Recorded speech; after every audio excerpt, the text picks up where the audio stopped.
Karnataka news beat follow ಮಾಡಿ, subscribe ಮಾಡಿ. ಮಾಜಿ ಸಚಿವೆ ಲಕ್ಷ್ಮೀ ಹೆಬ್ಬಾಳ್ಕರ್ ಅವರ ಸಕ್ಕರೆ ಕಾರ್ಖಾನೆಯ ಸಿಬ್ಬಂದಿಗಳು ವ್ಯಕ್ತಿಯೊಬ್ಬರ ಮೇಲೆ ಮನಸೋ ಇಚ್ಛೆ ಹಲ್ಲೆ ಮಾಡಿದ್ದಾರೆ ಅಂತ ಒಂದು ಗಂಭೀರ ಆರೋಪ ಕೇಳಿಬರ್ತಾ ಇದೆ. ಅಣ್ಣ ಬಂದೇನವಾಸ್ ಅವರು ಕಬ್ಬನ್ನ ಕಟಾವು ಮಾಡೋದಕ್ಕೆ ಹರ್ಷ ಶುಗರ್ ಫ್ಯಾಕ್ಟರಿ ಇಲ್ಲಿ ಒಂದು 4 ಲಕ್ಷ ರೂಪಾಯಿಯನ್ನ ಸಾಲ ಪಡ್ಕೊಂಡಿದ್ರಂತೆ. ಆದರೆ ಸಾಲ ಪಡೆದು ಕಬ್ಬನ್ನ ಕಟಾವು ಮಾಡದೆ ಅವರು ಹಂಗೆ ಇದ್ದಂತ ಹಿನ್ನೆಲೆಯಲ್ಲಿ ಬಂದೇನವಾಸ್ ಸಹೋದರ ಈ ಡೋಂಗ್ರಿ ಭಾಷಾ ಕಡಬಿ ಮೇಲೆ ಕಂಪನಿಯ 20ಕ್ಕೂ ಹೆಚ್ಚು ಸಿಬ್ಬಂದಿಗಳು ಅವ್ರ ಮೇಲೆ ಹಲ್ಲೆ ಮಾಡಿಬಿಟ್ಟಿದ್ದಾರೆ.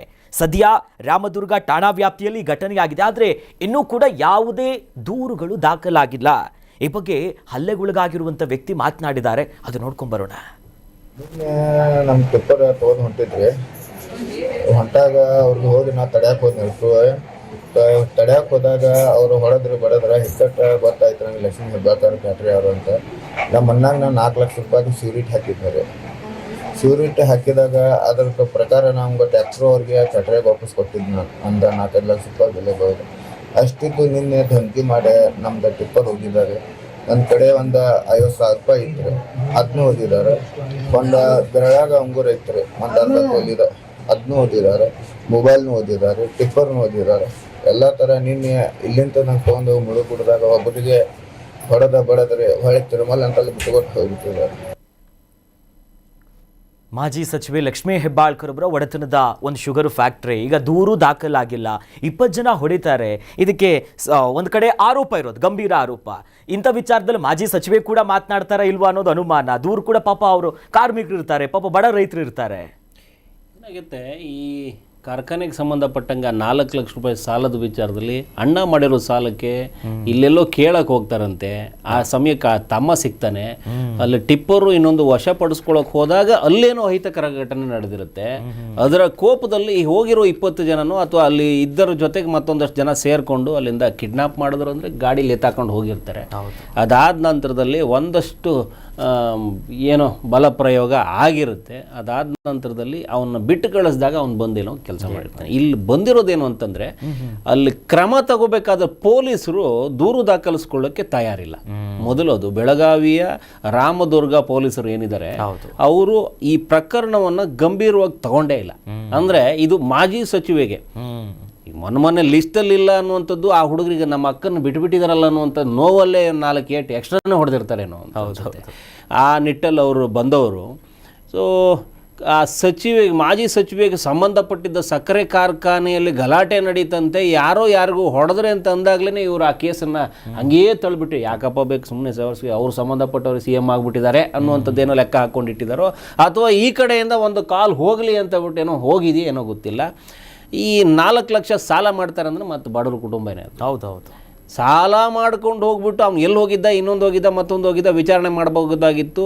4 ಲಕ್ಷ ರೂಪಾಯಿ ಕೊಟ್ಟಿದ್ದಾರಲ್ಲ, ಅದೇ ಆಧಾರದಲ್ಲಿ ಇವ್ರು ಕೇಸ್ ದಾಖಲಿಸ್ಬೋದಾಗಿತ್ತು. 4 ಲಕ್ಷ ರೂಪಾಯಿ ಸಾಲ ಪಡೆದಿದ್ದ ಸ್ವಾಮಿ ಅಂತ ಹೇಳ್ಬಿಟ್ಟು ನೀವೇನೋ ಇಲ್ಲಿಗಲಲ್ಲಿ ಕೊಟ್ಟಂಗಿದ್ರೆ ಕ್ಯಾಶ್ ರೂಪದಲ್ಲಿ 4 ಲಕ್ಷ ಕೊಟ್ಟಿದ್ದೀರಿ ಅಂತ ಅನ್ಸುತ್ತೆ. ಅದಕ್ಕೆ ನೀವು ಲೆಕ್ಕ ತೋರ್ಸೋಕ್ಕಾಗಲ್ಲ ಅಂತ ಪೊಲೀಸ್ ಠಾಣೆ ಮೆಟ್ಲು ಹತ್ತಲೇ ಇಲ್ಲ. ನೀವು ಇದೇ ಬಲ ಪ್ರಯೋಗ ಮಾಡಿದಾಗ ಕೇಸ್ ತಗೋಬೇಡಿ ಅಂತ ಕಾಲ್ಗೀಲ್ ಮಾಡ್ತೀರಿ ಅಥವಾ ಏನೋ ಒಂದು ಇದು ಮಾಡ್ತಿರಲ್ಲ. ಇದೇ ಪ್ರಯತ್ನ 4 ಲಕ್ಷ ಎತ್ಕೊಂಡು ಹೋದವನ ಮೇಲ್ಗಡೆ ಪೊಲೀಸ್ ಠಾಣೆಗೆ ಹೇಳ್ಬಿಟ್ಟಿದ್ರೆ ಅವರೇ ಕರ್ಕೊಂಬಂದಿರೋರು. ನೀವು ಕಿಡ್ನಾಪ್ ಮಾಡೋ ಅವಶ್ಯಕತೆ ಇರಲಿಲ್ಲ. ಅಂದ್ರೆ ಒಂದೊಂದು ಸರಿ ಈ ದುರಾಡಳಿತದಲ್ಲಿ ಮತಿಮರುವಾಗುವಂಥದ್ದು ಇಲ್ಲೇ. ಈ ತಲೆ ಓಡ್ತಾ ಇರತ್ತಲ್ಲ ಈ ಹುಡುಗರಿಗೆ. ಅದೇ ಹೇಳಿದ್ ನಾನು, ಸಮಯ ಸಂದರ್ಭ ಸರಿ ಇಲ್ಲ ಅಂತ. ಈ ಅಕ್ಕನಿಗೆ ಏನೋ ಅನ್ಯಾಯ ಆಗಿದೆ ಅನ್ನುವಂಥ ನೋವಲ್ಲಿ ಈ ರೀತಿ ಘಟನೆ ಮಾಡ್ಕೊಂಡ್ರ ಹುಡುಗರು, ಅಥವಾ ಅಕ್ಕನ ಗಮನಕ್ಕೇ ಇಲ್ವಾ ಇದು?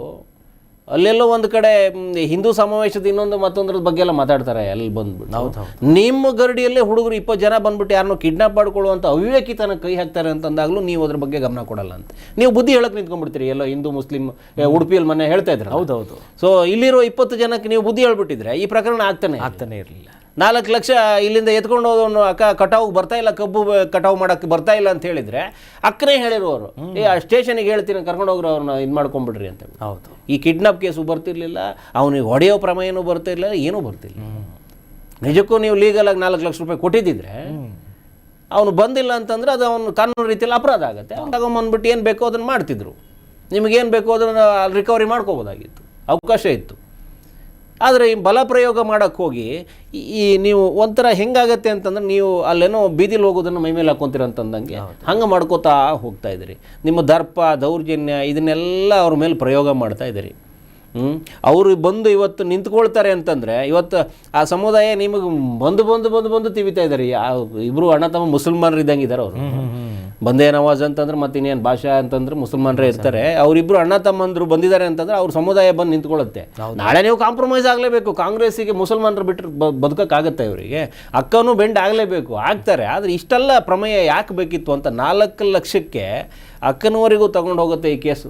ಏನೇ ಓದಿದ್ರು ನಾವು ಅದೇ ಹೇಳ್ತಿರೋದು, ಮಾಜಿ ಸಚಿವೆ ಲಕ್ಷ್ಮೀ ಹೆಬ್ಬಾಳ್ಕರ್ಗೆ ಸಂಬಂಧಿಸಿದೆ ಎನ್ನಲಾದ ಶುಗರ್ ಫ್ಯಾಕ್ಟ್ರಿ ಅಂತಾನೆ ಹೇಳ್ತೀವಿ ಅಲ್ವಾ. ಸೊ ಇದು ಆಗತ್ತೆ ಅನ್ನುವಂಥದ್ದನ್ನು ಇಷ್ಟು ದಿನ ರಾಜಕೀಯದಲ್ಲಿ ಇವ್ರಿಗೆ ಗೊತ್ತಿರಲ್ವ ಅಂತ. ಆದರೆ ಒಂದು ಮಾಡಬೇಕು, ನಾಳೆಯಿಂದ ಯಾವುದಾದ್ರೂ ಈ ರೀತಿ ಅಹಿತಕರ ಘಟನೆ ಕೈ ಹಾಕೋ ಮೊದಲು, ಪ್ರಕರಣಕ್ಕೆ ಕೈ ಹಾಕೋ ಮೊದಲು ನಮಗೊಂದು ಮಾಹಿತಿ ಹಾಕ್ರಪ್ಪ, ಸಂಬಳ ಕೊಡ್ತಾ ಇರೋದು ನಾನು ಅನ್ನುವಂಥದ್ದು ಲಕ್ಷ್ಮೀ ಹೆಬ್ಬಾಳ್ಕರ್ ಮೊದಲೇ ಹೇಳ್ಕೋಬೇಕಾಗತ್ತೆ ಅಂತ ಅನ್ಸುತ್ತೆ.